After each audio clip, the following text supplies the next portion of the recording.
I'm a mom to two boys, ages 1 and 2.5. I empower other mothers through yoga, photography, and a maternal wellness business I own called Spark Motherhood. My name is Kelly, and I am a miraculous mama.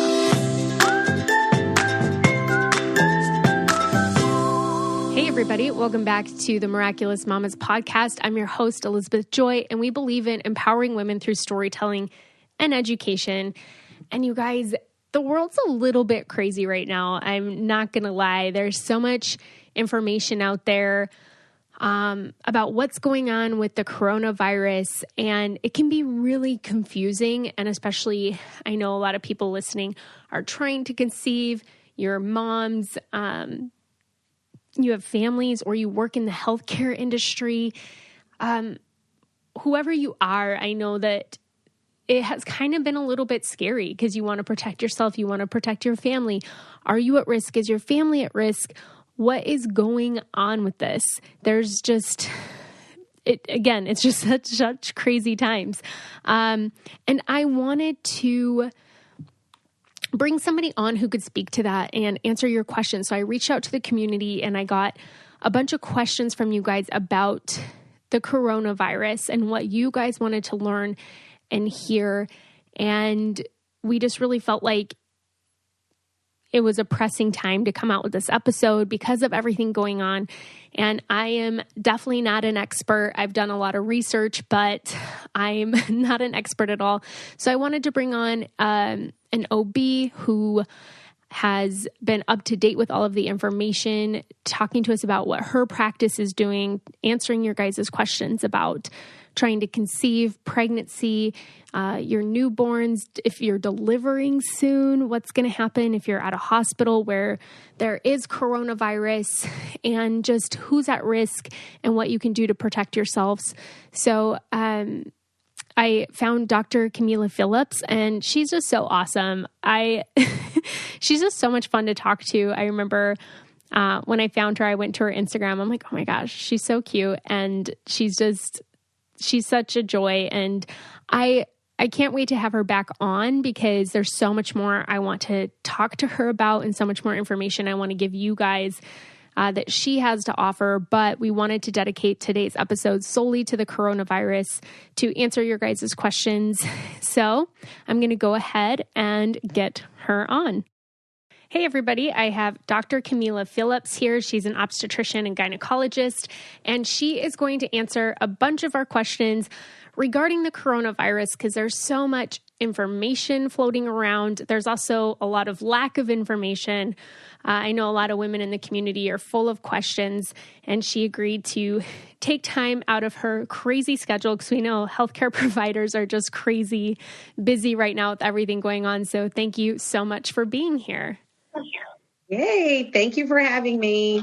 Yeah. So, before we hit record, we were just kind of talking about how it's hard because there's just different things in the air right now, right? So I was going to a birth this last Monday, and I made the midwife check my temperature before I went into the room. And I'm like, because it's like, I've been a little bit stuffy, and I'm like, I want to make sure I'm not sick. I want to make sure I don't have any symptoms before I go into this birth. So take my temperature before I go in. Because it's like now, if you're anywhere and somebody coughs or sneezes or anything, you're like, oh my God. I know. You don't have much wiggle room to sneeze or cough right now. But I think it's really great that one of the things that I've seen come out of this is really a collective effort for everyone to be well. So, taking your temperature, especially before being in an intimate space, people who are staying home if they don't feel well, keeping their kids at home.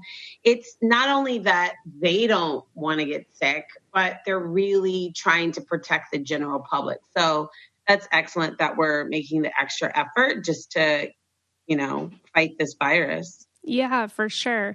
So I would love to kind of just talk, to start out by kind of talking about what we know about it. And when it comes to like pregnant women, are they truly immunosuppressed? And if pregnant women contract it, can they pass it to the baby? Are there effects that can go into utero? Just kind of all the knowledge that we have surrounding that. Yeah. So let's do it. And, I am sharing, so things are changing all the time, right? So this information is for like the here and now and can change like even next week. But what I would say, really all in all, for women who are trying to conceive, currently pregnant, about to deliver, is use your common sense and you'll be fine. Like, labor and delivery is ready for you. You're hand washing, staying at home, avoiding big social situations, all the kind of standard advice people have been giving and getting is legit, is going to help you. And so I just want to take some of pop the bubble on the anxiety that everyone's having. We're all going to be good and just get through this. So basically what we know, as most people know, this COVID-19 is a respiratory virus. It somehow, and it's going to be, I think, elucidated much more in the future, but jumped from animals to humans and is a very contagious and, as we know, rapidly spreading virus. As it relates to pregnant women in particular, we're learning more every day. And when we talk about pregnant women, we often think of pregnant women as quote unquote immunosuppressed. And that is true. To some degree, we know that our immune system ramps down so that we can allow for the foreign body, i.e. our baby, to grow. So in that sense, we're immunosuppressed, but it doesn't look like we're at an especially increased risk for acquiring this virus, the way we see some of the higher risk patients, and those are like the elderly. That's the group that's really getting a lot of attention. So while in general, in the big scope of medicine, yes, pregnant women are considered in an immunosuppressed category, it doesn't look like right now we're at an additional risk for acquiring the virus. Right. So there's no greater risk being pregnant. No greater risk. Than not. Than not. All right, guys, I'm going to take a quick break because it is that time of year again. Spring is upon us. I mean, in Chicago, it's like kind of here. In some places in the States, it's already here. But it's where you start kind of online shopping to figure out what you're going to wear for this summer, what swimming suits you're going to get. And then you start thinking, everyone starts to kind of get inspired to want to get in shape again. But there's so many different programs out there. And if you're like me, you're sick of the crazy workout programs and diets that don't work and aren't sustainable, but you want to get in shape once and for all. So there is a scientifically proven secret to weight loss, and it is reprogramming your body to want to be in shape and to be fit. And when your body wants that, you have fewer cravings and you naturally eat less food and you feel more satisfied. There's a scientific method to reprogramming your body to want to be lean. And John Gabriel used this method back in 2014 to lose over 200 pounds and to keep it off. And since then, John has helped tens of thousands of people just like you to get down to your ideal body weight and to stay that way. If you guys go to their website, you can actually read John's story, and it is so crazy. It's such a crazy series of events and things that happened in his life that led him to where he is today. So if you are ready to get into shape and for all without restrictive dieting, which is nice, I highly recommend checking on John's proven program, the 12-week Total Transformation Experience. In just 12 weeks, you can completely reprogram your body to want to be thin. Just check it out now at totaltransformationclass.com/mama. That's totaltransformationclass.com/mama. Now back to the episode. What about, can you pass it to your baby in utero? Is there any information on that? So right now, the hard answer is no. We believe this to be strictly a respiratory virus. And so that means that it is spread through air droplets. Now, I say that, and I always kind of hesitate when we talk about very small numbers. There is one case, and we call this a case report, and it's because it's so rare that it like surprises people. So absolutely not the norm. But there is one case that there may have been a newborn that might have had a vertical spread. And they're really still investigating that because it really, truly actually doesn't make sense. So I say that with a little bit of caution. I don't want people taking that as like any gold standard at all.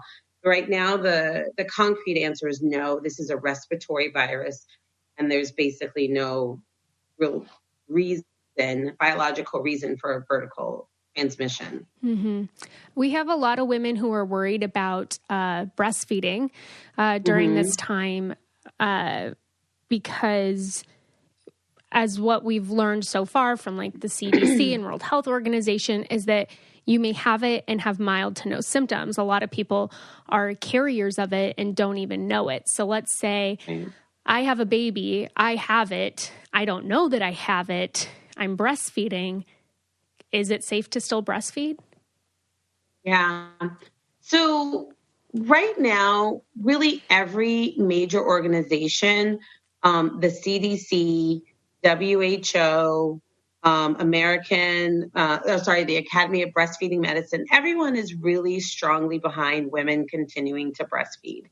And we put women who are either COVID positive or sort of in an unknown status into a category where we're like, look, we believe that it's the best way to feed your baby.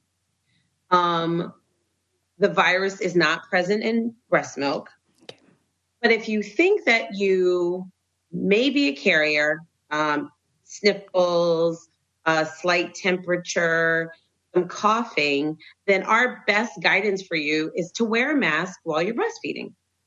To wash your hands before taking care of the infant, breastfeed, wash your hands again after you're done breastfeeding, and use the guidance that we've been giving you until you feel 100% back to your normal status. So that's the best guidance that we have for moms and women who are anticipating breastfeeding in the next few weeks. Wash your hands. If you don't feel 100%, wear a mask when you're around the baby. And then hopefully as testing becomes more widely available, get your test, get the negative, and you'll feel much better about your decision to breastfeed. Yeah. I think that peace of mind would just help put a lot of people at ease. So many people, right? Yeah, everyone is really waiting for the wide availability of testing. And I think, it's a double-edged sword. So the more we test, the more virus we're going to find. Totally fine. That's going to happen. We know that. But on an individual level, when a mom gets a test and it's negative, that is very reassuring for her that she can breastfeed, engage with her family and loved ones with some degree of comfort. Mm-hmm. There's also a lot of women kind of worried about women who are self-quarantining right now and taking care of their kids, but their partners still have to go to work. Some of their partners work in the medical field and the healthcare industry. Some of them just haven't been given, their job isn't shut down and they have to work to pay their bills. Yeah. So they're kind of worried. They're like, okay, we're doing our part, but my husband or partner has to leave every single day and come home. I'm just worried that they're going to bring it home. Like, what are the best solutions for that right now? Yeah. That's my current situation.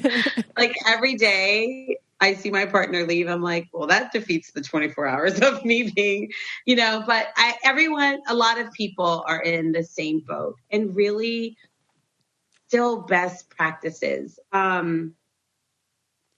When my partner comes home, we do this sort of automatically, but shoes come off at the door, jackets come off at the door, and I say that because, a lot of us are using our sleeve and our elbow and our jackets and we're sneezing in our coat. So all that stuff comes off at the door.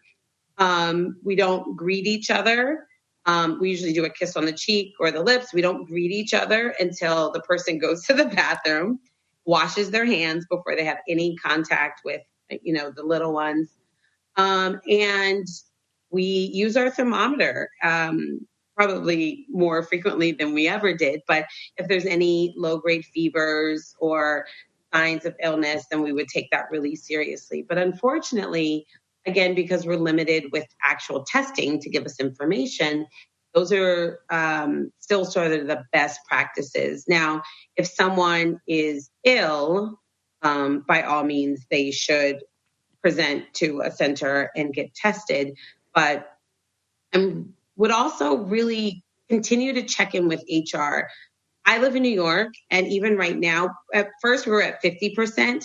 Now we're at 25% work capacity for most businesses. So really most people, unless, there's exceptions, so food, healthcare, et cetera, where you have to be physically present, really should be able to scale back at this point. Mm-hmm. I would keep checking in with my partner too. Like, do you really have to do this? Do you really have to do this? And right now, for example, in my household, he's going to work 2 to 3 days a week, not 5. And we're even shortening the hours. So within what you can do, I would try to do. Yeah, for sure. All right, guys, I'm going to take a quick break to give you guys an amazing offer that I have for you. You can experience full plates and fuller wallets with America's best value meal kit delivered to your door. Every plate dinners are the cheaper alternative to takeout or delivery, and recipes come together in about 30 minutes, definitely faster than a trip to the grocery store and starting a meal from scratch. You have less time deciding what to cook, which means more time spent enjoying good food with the family. I know for me, I love to cook, but the most stressful part for me is meal planning. I don't really meal plan ahead, and then it's time to start prepping for dinner. I'm like, crap, what do I have to make? Do I have meat thawed? What am I going to eat? I don't know why it just gets so overwhelming and stressful, but it's really nice to have all the ingredients mailed to your door. I love getting the recipe cards because just trying new things for me is so much fun. I love incorporating new flavors into our meal circulation. The other night I made from every plate, they have a zesty lime chili chicken. It was so good. I roasted carrots, and I had actually never really roasted carrots this way before, and they turned out delicious. And on top of rice with like a chili glaze sauce, it was so, so good. And tonight I'm going to make this steak shepherd's pie. I don't know. I know some places it's warmer. Right here in Chicago, it's still kind of cold. It's 40 degrees out right now. It's supposed to be like 30 tonight. It's cloudy, and just the shepherd's pie just sounds so cozy and delicious. I cannot wait to try it. And you never have to buy more ingredients than you need. And right now, I know so many of us are stuck in our homes. You can't really go out. And so it's really nice to have meals delivered right to your door with the ingredients you need, nothing wasted, and at such a great price point. And right now we have an amazing offer for you. You can get 3 weeks of Every Plate meals for only $2.99 per meal by going to everyplate.com and entering code MAMAS3. That's 3 weeks of Every Plate meals for only $2.99 per meal by going to everyplate.com and entering code MAMAS3. That's up to a $72 value, and that's 40% off of each of your first 3 boxes. There's no better time to try this out than when you're at home right now with your loved ones and wanting to come together around the kitchen table. Now, back to the show. So what are your views on pregnant nurses who are continuing to work, and what can they do to protect themselves? And I know that there's some moms who wrote in too who work in the ICU, and they're just a little bit nervous about getting those patients in.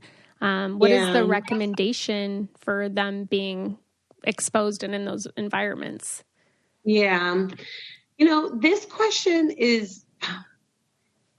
it's really hard to answer because this is such a unique situation. And I always approach things like, what would I want for myself, right? That's sort of what would I want for myself? Is that in line with what the patient wants? That kind of thing. Right now, the CDC, WHO, they're not really supporting any alterations in the work environment for pregnant women. Not exactly sure why that is. But they're not currently advocating like removing pregnant healthcare workers from their current job situation. As a healthcare worker, I mean, I understand and I would have their heightened anxiety, especially working in the ICU, patients who are intubated or are being intubated, coughing a lot. The respiratory droplets are definitely a concern. So what I'm telling people right now is to really discuss it with their OB. And not every OB is necessarily the same, but I have written letters for women to, transfer to another floor or perhaps have patients that are definitely not COVID patients. And I think it might not be convenient for all of us right now, but I think it's a nice thing to do for people who are pregnant. Sort of switching assignments just to help our coworkers stay confident about taking care of patients in the ICU and still want to come to work. So I'm writing letters asking that women have different assignments. Again, there's not an increased risk, but I would just want people to feel comfortable with going to work. And I would try and do what I can to help them maintain that level of comfort while they're pregnant. Yeah, for sure. I feel like there's an increased need right now for healthcare workers. I know that they're like gearing up on that. And I've heard some talk of people trying to get called in who have been retired and kind of getting more hands on deck. And so there are. I feel like that probably plays a huge role in it too. 'Cause they're kind of like, okay, we've seen what's happened in other places where they've ran out of hospital beds and, they needed everyone who could help. And so I'm sure that plays a role in like reassigning and things like that. Yeah. So I just feel like, this again is a special time. Let's have some flexibility. Let's think outside the box a little bit because we want to keep all hands on deck. And ICU nurses are no joke. Like these are some smart women. So I don't want them at home. I don't want them to come into work, right. So if we could just have some flexibility, and I have to be honest, as an OB doctor, I've written notes for less, right. So I don't mind writing a note, sort of acknowledging the situation, acknowledging that, that we have to have some flexibility and let's help keep our pregnant women working while they want to work, and help out with this crisis. Yeah, for sure. We had several people write in who are due really soon. There's a mom who's scheduled for a C-section in 6 weeks. There's a mom who's due in April, and a lot of other moms who, well, let's start with that. So the people who are due in the coming weeks, there's a lot of anxiety surrounding that because they're seeing everything that's happening. And they're worried about going to a hospital where there's sick people to have a baby. So could you speak to that a little bit? Yeah. So we have multiple meetings, like literally several times a day on this and how we, in particular, can keep labor and delivery a safe place for moms, babies, and families. And along with that have come sacrifices for both families and healthcare workers. So I hope that people can sort of understand some of that as they go through this time. But one of the things that we're doing at my hospital is that we're limiting people's ability to visit. We want to keep the hospital like not so much of a gathering place. So right now in labor and delivery, just the support person can come. There are some hospitals around the country that are allowing for doulas. obviously screening them before to make sure that they're healthy. And while you're at the hospital, you have to stay at the hospital. So partners make sure they come with their little bag, Right. change of clothes, toothbrush, toothpaste, because you're not allowed to go back and forth. So that's one thing we're doing. We're also working on keeping the people who come to labor and delivery, and by that I mean housing staff, food workers, anesthesiologists, OBGYNs, ER, so I'm not jumping from labor and delivery to the ICU, picking up something potentially in the ICU and bringing it back to labor and delivery. We have specific teams that are covering certain areas of the hospital, and we're not intermingling anymore the way we could easily run down to the ER, come back up. We're not doing that, and we have dedicated teams as a way to keep everything safe. What else? I think that those are the big things. You'll see everyone walking around with masks. Don't be afraid by that. It's just a protective environment. And we're also trying to get people home sooner. So if it's reasonable, if you've had an uncomplicated labor and delivery, we're trying to just send you home as soon as possible so you can be in your own, family air, as it were, and not in a hospital. And definitely with us, where appropriate, keeping people in private rooms. So those are the tangible things that have probably changed the most in the hospital. Things can vary. We have a dedicated OR we have not had any pregnant COVID patients, but if there were to be one, where she would be safely monitored, delivered, then sterilized. And so we are planning for all kinds of scenarios to keep people safe. And I do think people should still come to the hospital to deliver. Don't change your plan and think all of a sudden that you're going to have a home birth or avoid, coming to the hospital. Come to the hospital. This is a unique situation, but I was in the hospital during Hurricane Sandy. And you want to see some people, healthcare workers, rise to the occasion. Come to the hospital. We're going to take good care of you. Don't be afraid of it. Mm-hmm.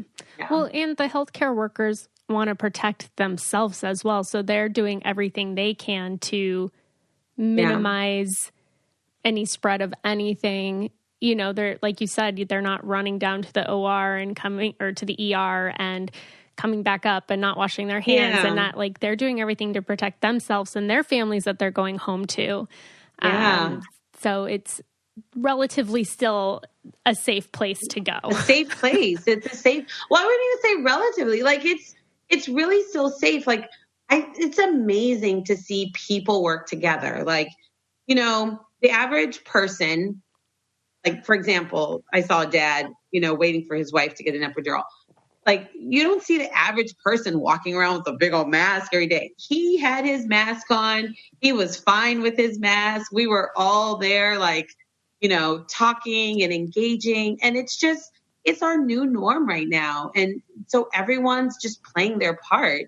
And I find that when I'm on call on the floor, people are cleaning. People are just doing what they can to keep it as normal as possible and happy as possible. And it's still a good place to deliver. Mm-hmm.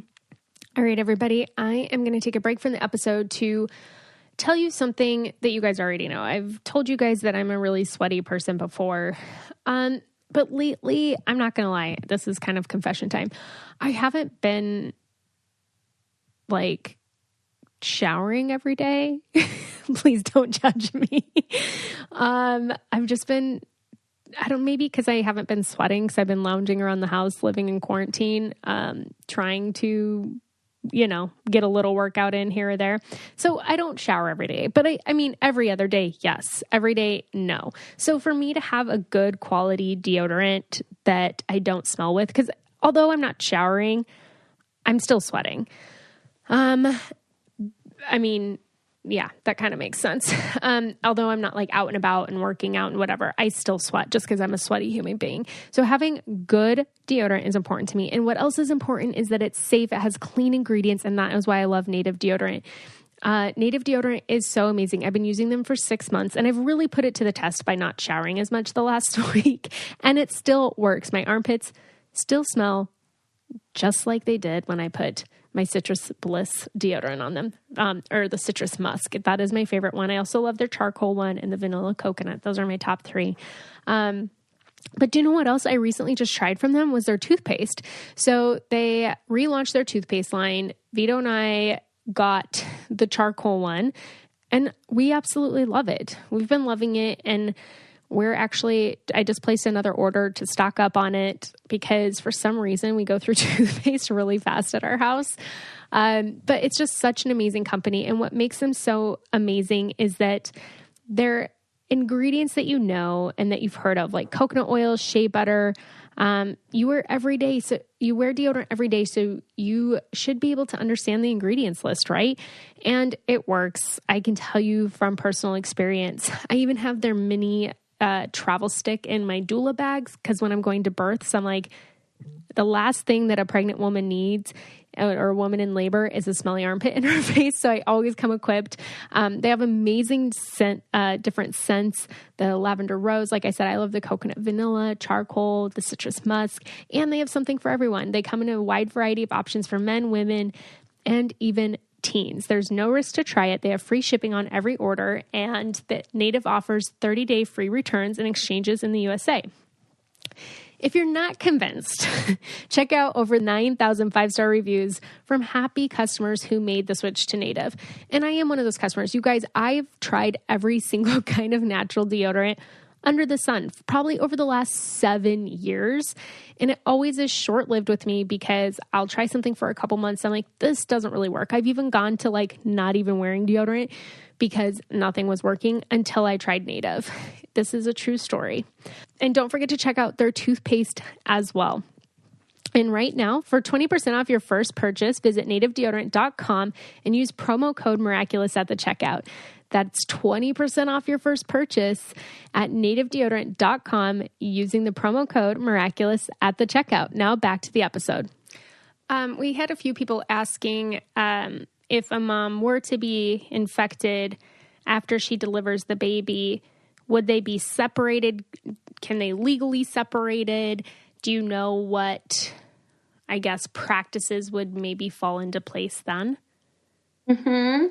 So we have an algorithm at our hospital that we follow, and it's basically women who test positive or women who are under suspicion and we're like waiting for their results to return. So all babies born to that type of situation are also considered like, potentially infected until their test result comes back. And so if the baby looks well, then they can go to regular newborn nursery. And mind you, every hospital might not be this way. So this is just what we're doing with our unit. If the baby doesn't look well, like has respiratory issues, then we're going to take care of that baby appropriately. And it goes to special care. As far as the mom, we're explaining to the mom, again, this is theoretical because we haven't had any COVID-19 patients. So I just want to make that clear. This is theoretical. But the plan is to explain to the mom, you know what COVID-19 is. If you're asymptomatic, the baby, do you want the baby to room in, or do you want us to keep the baby in the well-born nursery? So the mom has a decision point that she has to make there. If a mom decides that she wants to keep the baby in the room, then we're going to ask the mom to, wear a mask, wash her hands, etc. But if the mom is otherwise symptomatic, like fever, chills, shortness of breath, cough, then we're going to move the baby to a single room where the baby will stay, just because obviously mom is symptomatic at that time. So there's still some there's some decision trees that have to happen, and it depends on how mom's doing, how baby's doing. But yes, if we have a really sick mom, and this has happened before in other situations, we do isolate the baby because we have two patients, right, that we have to take care of and make decisions in their best interest. And it is always the doctors and nurses' goal to unite them and keep that mother-baby bond strong. But we really have two patients that we have to advocate for and make sure everyone's safe and healthy. Mm-hmm. Yeah, that makes total sense. Yeah. Another question that we saw a ton in the group was about trying to conceive. So we heard with Zika, right? So when Zika was around, trying to conceive was dangerous if you were in those parts because of the effects that it had on sperm. Like after a man, if he got Zika, he wasn't supposed to try to conceive for like several months. And the women couldn't for a couple of months because it could cause birth defects. So people are nervous. Can they try to conceive right now with this virus going around? I mean, a lot of people are stuck at home. So they're like, what are we going to do? So there's a lot of conceiving going on, right? Yeah. I'm so excited for it. I know. We're going to get a boom in 9 months. Oh my gosh. I have to. So, there's really pretty good evidence with everything that's coming out of both China and Italy, because although we hear about the older population, there are young people, reproductive age women who are also getting the virus. We have really pretty strong evidence that there are no birth defects related to this, again, respiratory virus. So people are conceiving, I'm sure that, there's only so much TV you can watch. And we don't anticipate there being any increased risk of birth defects because of COVID-19. It's a respiratory virus. It really is. And so I have some women who are suspending some of their fertility treatments, and that is really all on an individual basis. I have some who are continuing with treatments. It really is depending on the doctor's office, where they are in the practice of it. And there's not really otherwise a concrete reason to not try if that's what your current plan is. Yeah. I'm just going to take a quick break real quick to tell you guys about my favorite bra company, which you all know who it is. It is Third Love, and I love them because they have the perfectly designed fit for you. You have 60 days to wash it and wear it, and if you don't love it, you can always return it. They have a fit finder quiz on there that helps you find the perfect size. Did you know that the majority of women are wearing the wrong size bra? That is a thing. That's a fact. So go on there, find what size of bra that you actually are. It's fun. You learn a little bit about yourself, and then they have a perfect fit promise. And the best thing is that they give their bras back into the community. Third Love donates all of their gently used return bras to women in need, supporting charities in the local San Francisco Bay Area and across the United States. So far, Third Love has donated over 15 million bras. And you know that we love companies that are giving back and that are putting back into their communities. Their bras are so comfortable. And I'm going to tell you really quick about why you should get their Lounger bra. And that is, if you're pregnant and you plan on having your baby, the Lounger bra is perfect for delivery. So I can't tell you how many births I've been at. I was at one this last Monday, and it came time for her. She was laboring in the room, and then it came time for her she decided to get an epidural, and trying to take that sports bra off over your head while you're in labor, and then it's hooked down on your wires and all of that. It's just an unnecessary thing. When you can have the Lounge bra, it's more comfortable than a sports bra, and it has the clasp in the back. So it's such easy access during labor, whether you need to take it off to get an epidural or take it off to get in the shower or in the tub, or for that immediate skin to skin that you want with your baby right after. Having a clasped sports bra I would say is a necessity during labor.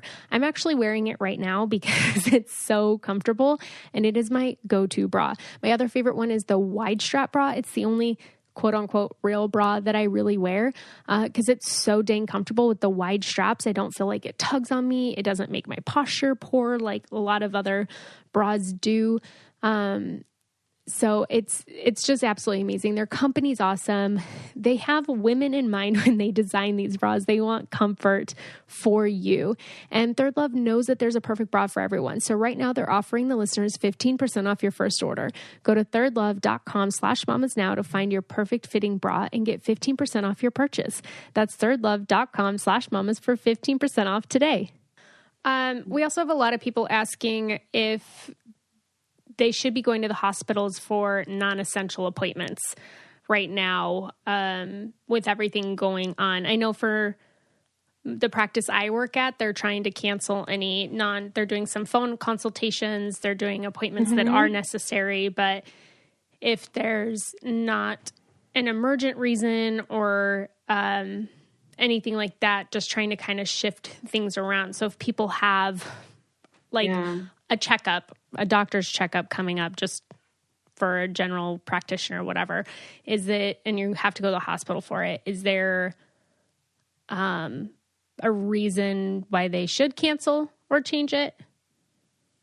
I would tell people to call their doctor, and that's not to give doctors' offices like an onslaught of phone calls, but really everywhere is so different. I'm in New York City. I've had patients want to come in, patients who've canceled, and then I call some of my colleagues and she's seeing like 30 patients a day. It really depends. So call the office. I would say it's more like the hospital ER urgent care setting that is getting overwhelmed. I wouldn't go to say we had a nosebleed. Sometimes people, they'd go to the ER for a nosebleed. I wouldn't do that anymore. That's not right now the appropriate use of our resources. So I wouldn't do that. It's a little challenging to answer that question because, some hospitals have their inpatient unit very separate from like the doctor's offices. And so that's why I would call it. And in general, to me, for example, like a pap smear, we can reschedule that. Like that is not urgent. If it's something that's like heavy vaginal bleeding and you're lightheaded, you're dizzy, you probably need to be seen because even in the midst of Hurricane Sandy, things happen that are important health related. If you're having maybe you were being worked up to rule out cancer, for example. That's pretty important. I don't think that you should wait the extent of COVID-19 outbreak before you have that worked up. So I would advise people to call and really on a case-by-case basis. And, just don't be offended if your doctor is like, yeah, the PAP can wait. And the next person for workup for, cancer can't. It's just, we have to all be really flexible right now. Yeah. Yeah, for sure. Not so black and white, Mm-hmm. Yeah, I think definitely calling your provider. Because I know some places, my husband actually had a dentist appointment scheduled for this week. So I just called them yesterday. And I'm like, I'm going to cancel this appointment. They're like, oh yeah, I was just getting ready to call you. We're actually shutting down. We'll let you know when we reopen. They're not seeing anyone. I mean, they're in people's mouths. People are breathing on them. Super. So yeah. They're like, yeah, we're going to close right now. We're not seeing anybody. So far, there's not tons of research around if it can be passed or not. I mean, do you know if they're seeing any differences based on trimesters? Like, would a mom in her first trimester be more at risk than her third trimester or anything like that? Right. So use the word research, and I would say we do have epidemiological research, and that's just sort of the large population data that we're getting from China, Europe, et cetera, that really actually makes us feel very comfortable that this is not a vertical transmissible disease, whether it's first trimester, second trimester, third trimester, postpartum, that this is not something that we're worried about with pregnancy, specifically.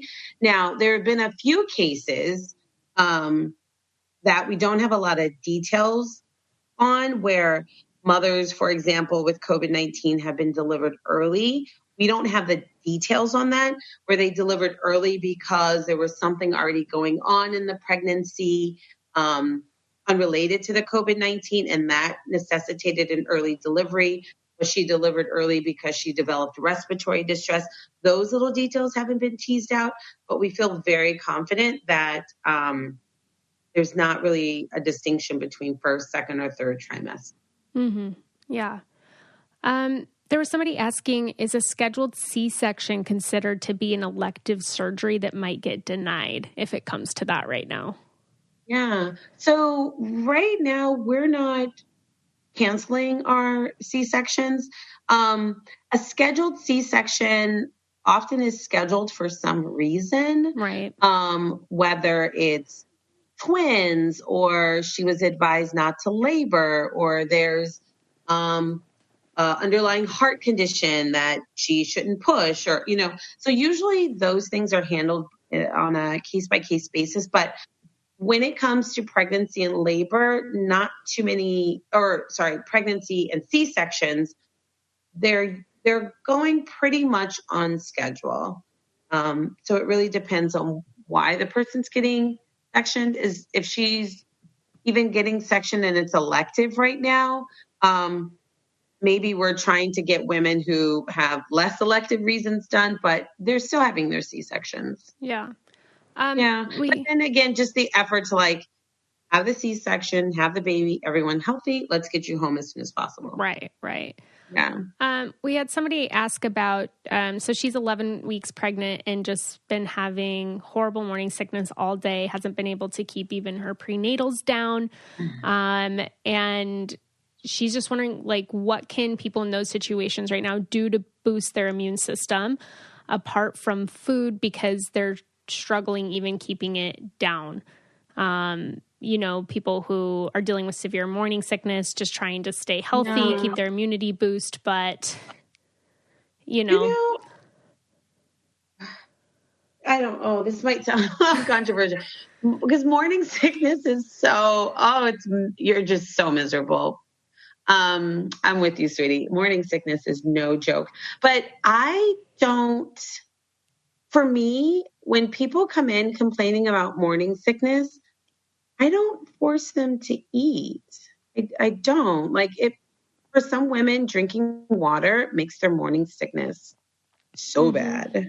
So I don't force them to eat, especially solids. I would say staying hydrated is important. So I tell them to drink their meals, make a lovely smoothie with, there's water in everything, right? So you're getting your water that way. You can pack it with spinach and strawberries. The spinach for the iron and vitamin C, the strawberries for some sweetness and flavor, leaving in or out whatever other fruits and vegetables. And I would just tell her to sip on that all day. It gives you some good vitamins. People who want to add some chia in there. I was going to say, I have some people who I can't personally do this, but some people put garlic in everything. Garlic is also good for immune systems, but I would drink my nutrition, as opposed to trying to eat it, because not only are you getting your hydration, but you can really pack with vitamin C, and all other anti-inflammatory boosters, and drink it as opposed to trying to eat it. Yeah, for sure. And then, so a lot of people are curious about kids then. So let's say they're not in a hospital, they've already had their baby, they have a baby home who's a few weeks old, anywhere from that to toddlers.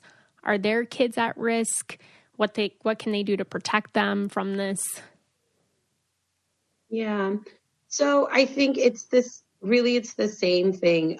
Right now, and I think around the country for the most part, we're not participating in any big play groups. So while it sounds just plain old mean to keep a toddler inside, we're keeping our interaction with other small kids really to zero. We're doing a lot of FaceTime dance parties and play dates on FaceTime or Instagram, that kind of thing, because one of the concerns with spread are these asymptomatic people, right?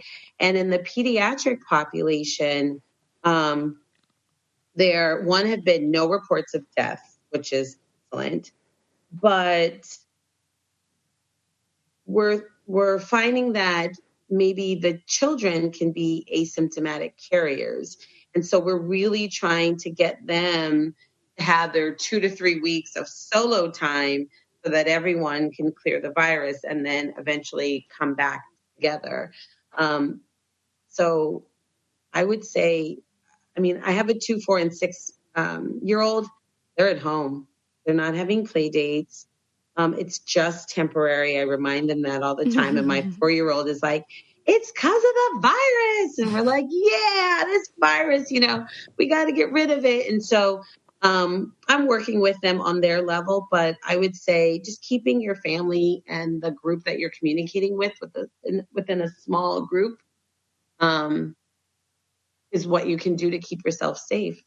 Yeah, I feel like the biggest victory is hearing that there hasn't been any childhood deaths. That's such huge news that I feel like can put people's mind at ease. It doesn't mean that your kid doesn't have it or isn't going to get it or might not pass it on, but it hasn't been any severe cases. And so I will say that I spoke to our neonatologist about this today, she's saying that it just, in the pediatric population, it just seems to be sort of a less severe disease, which is why it can kind of go under the radar. And so we need to keep our kids to themselves for now. So all the kids can, if they're going to get it, clear it, and then we can all move on with life after it passes through. But especially, she was relaying this to me, is the kids with the comorbidities. So those are the kids with, the asthmas and the compromised immune systems. This is a real challenge for all of us, but we're making the sacrifice to keep our kids safe. And so if it's 2 kids in a home, and you guys are in your own space, then you should be good. And if someone gets sick, they isolate, clear the virus, and then we can all move on. But it doesn't seem to be as severe in the pediatric population. Yeah. A lot of people are asking too, when are they projecting that this might end? I know there's been things saying when it warms up, but then I've kind of heard that debunked because they have no idea, because the flu is usually seasonal. It seems like this doesn't really necessarily have a season. We don't know, right? Right. Yeah. People ask me that, and I honestly hesitate to answer because, I sit on some of these calls and I'm just like, depending on who's talking or who you listen to, we could really be into the summer. Yeah. Late summer. Mm-hmm. Yeah. I heard on another podcast, a guy who's from the, spread, I don't remember what it's called, the spreadable disease, something. And he was saying for it to totally clear out, he was thinking 6 to 8 months. So it's like, who knows?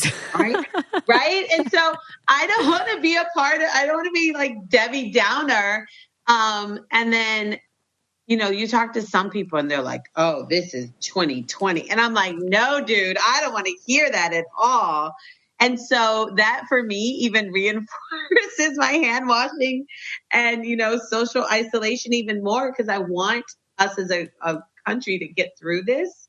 But that's what I'm hearing, solidly. Right. Summertime. Right. Please. Yeah.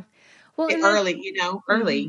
And that's the importance, again, of being in isolation if you have that option, because all of us want to get back out there, right? We want to be able to enjoy summer. We want to be able to have play dates again and have our kids enjoy seeing their friends and us seeing our friends. So the best way to stop it is to self-quarantine. Right. And trust me, we were supposed to go to Dallas this weekend for to see my parents, and I don't get to see them that often. So it killed me to cancel the trip. And every time I watch the news, my husband's like, why don't you just stop watching? You're making yourself miserable, because I want to be in Dallas eating my mom's cooking and really just having someone else take care of my kids for a week. It was so, it was just gut-wrenching. But I was like, this is the right thing to do. Yeah. And sometimes adulting is doing the things that aren't fun and aren't comfortable. But if we all make that collective decision, and really, they're asking us not to brunch. Right. We can do this.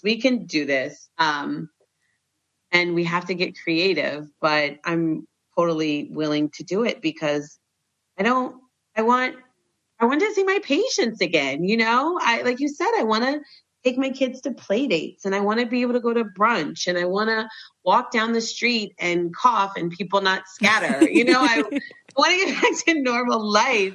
And so I'm willing to sit at home and endure this with the rest of you guys. Right. So that we can get back to normal life. Mm-hmm. Yeah, for sure. I didn't realize how much of an introvert I am until recently, until this week of being self-quarantine. I'm like, this is my normal life. I don't feel any You're like, why are you guys acting all crazy? Yeah, I'm like, I just take my dog for a walk, do some work at home. This is normal. I don't know. Yeah. I totally get it.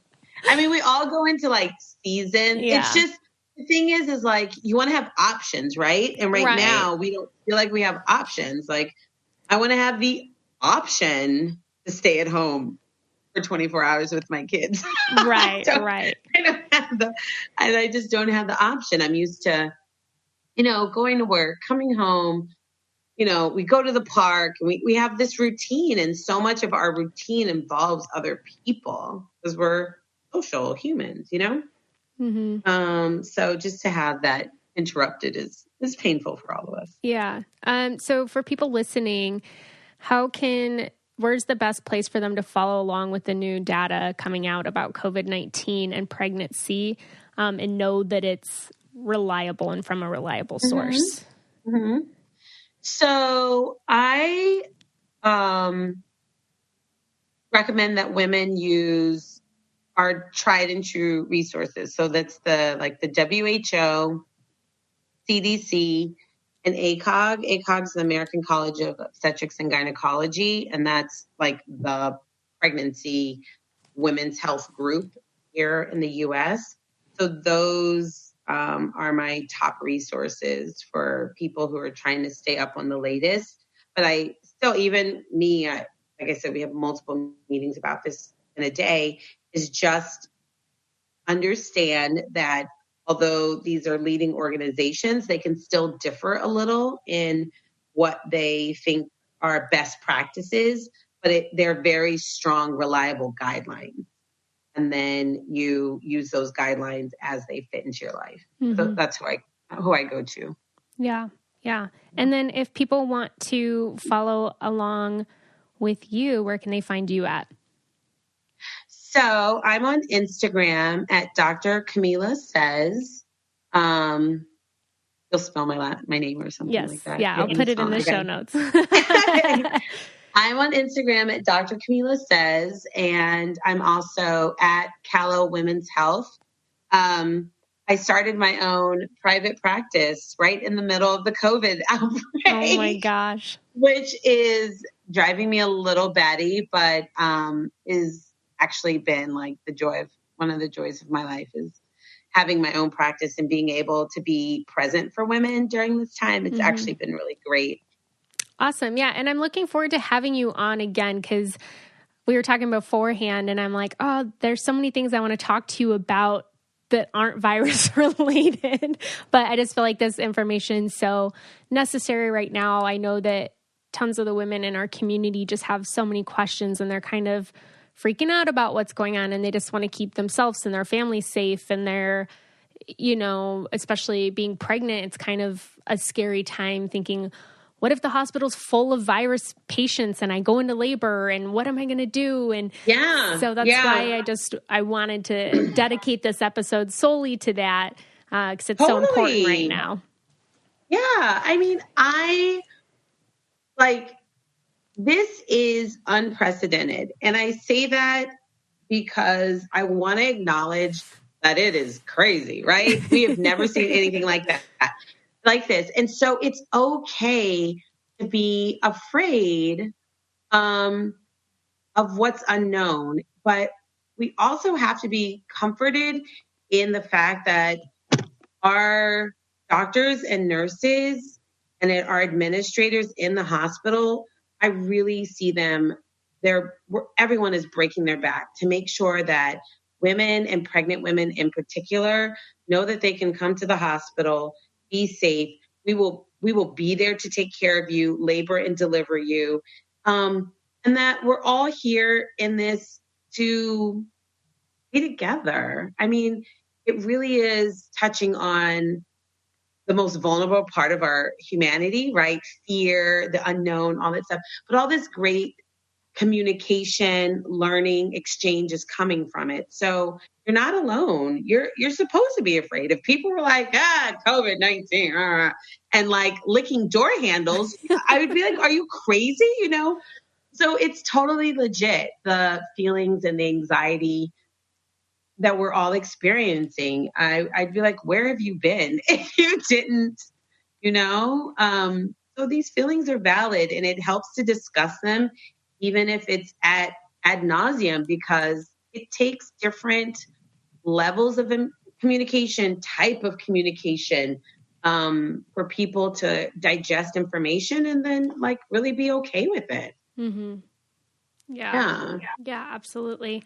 Well, thank you so much again for taking time out of your schedule to come on and talk with me. I know, again, right now is just kind of a crazy time for everyone in the healthcare industry, such uncharted areas. And I'm sure your office is flooded with phone calls and questions, and you talk about this all the time. So thank you so much for your time today.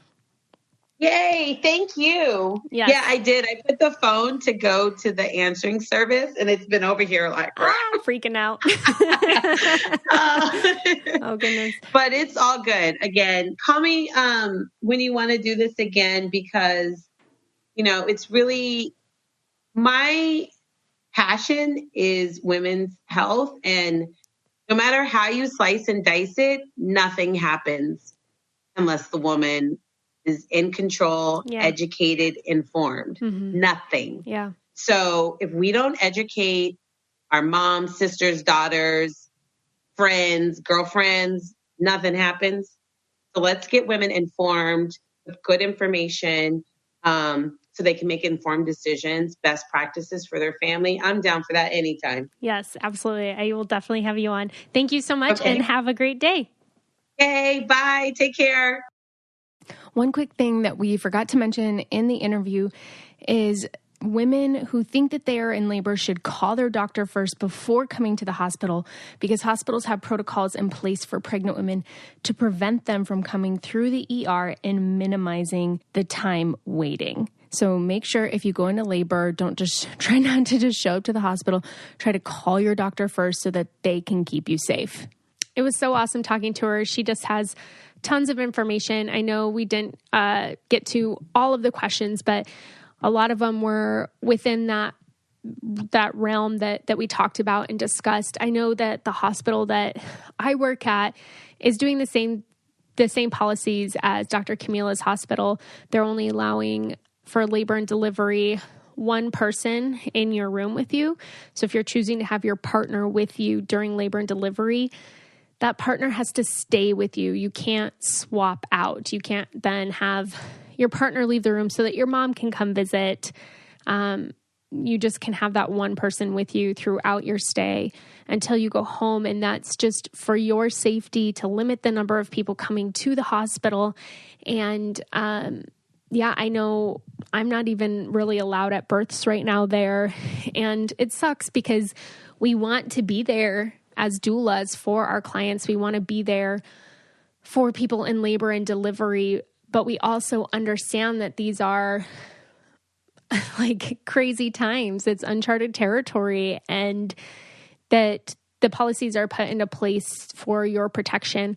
I was reading today that there's a doula group in Ohio that they are offering still phone consultations. So check with your doula.